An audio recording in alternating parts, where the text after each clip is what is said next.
ఈరోజు మనము male sexual dysfunctions గురించి కొద్దిగా బ్రీఫ్గా తెలుసుకుందాం. ఎందుకంటే ఇది సెక్సువల్ యాక్ట్ అనేది స్టిగ్మటిక్ థింగ్. అంటే పక్కన వాళ్ళతో డిస్కస్ చేసే అంత ఈజీగా ఉండే సబ్జెక్ట్ కాదు. సో అందుకని దీని గురించి తెలుసుకుంటే అసలు మనకి ఏమైనా లోపాలు ఉన్నాయా లేదా, దానికి గల ట్రీట్మెంట్లు, కాజులు కొద్దిగా తెలుసుకోవచ్చు.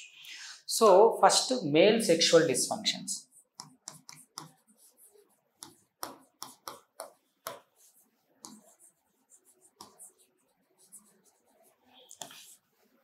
సో మెయిన్గా మేల్ సెక్షువల్ డిస్ఫంక్షన్స్ అంటే మగవాళ్ళలో ఎటువంటి సెక్షువల్గా ఇబ్బందికరమైన పరిస్థితులు ఉంటాయనేది దాని గురించి తెలుసుకోవాలి. ఫస్ట్ది ఎరెక్టైల్ డిస్ఫంక్షన్ అంటే అంగస్తంభన లోపాలు. ఇది పురుషునిలో ఒక 100% పురుషుల్లో 20 to 50%,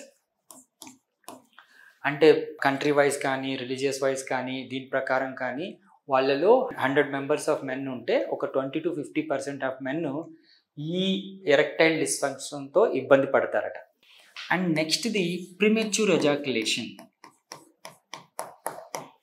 అంటే శీఘ్రస్ఖలనము అని.